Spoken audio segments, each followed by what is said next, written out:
I'm, a lot of people, they do their my favorite speech over material things like your favorite food, your favorite potato, in Steve's case, your favorite Barbie doll. But I'm going to do my speech on my grandma because my grandma is my most favorite and influential person. Now, I could give you all these facts about my grandma. She was born June 4th, 1924. She has 6 siblings. She survived the Great Depression. She was the first woman hired at the Champion factory in Burlington, Iowa. She's 89 years old. Her favorite color is yellow. She's seen World War II. She's seen the Korean War.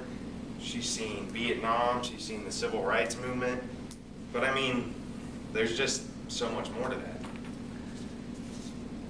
I mean, to me, my grandma's a saint. A lot of it is just her attitude. Like, my grandma just is always about making the best of things. I mean, especially since everything she's been through, it's crazy. She always keeps a positive attitude.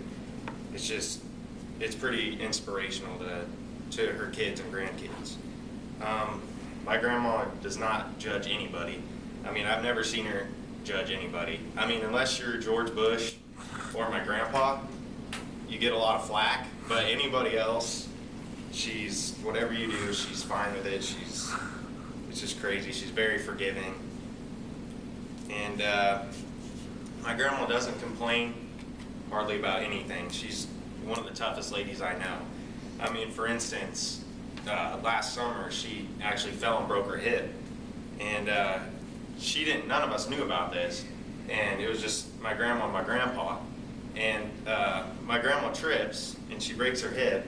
Well, she walks out into the kitchen and she sits in her chair. And my grandpa goes to town and she's sitting in the chair for like 3 hours with a broken hip. Didn't want to tell anybody, didn't want to burden anybody. She's just sitting there with a broken hip. And it took my cousin to actually go out there and find out that her hip was broken to actually call the ambulance. Because my grandma didn't want to, trouble anybody.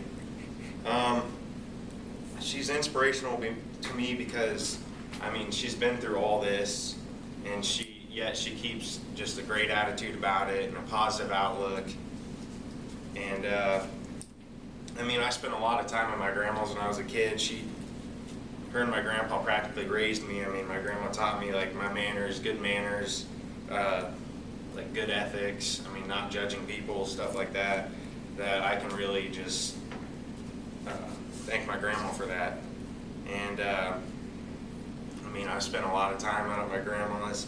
I've always been really close to my grandma. I've always kind of claimed to be her favorite. I don't know. I mean, she wouldn't tell anybody, but I mean, just me and her, I think we know.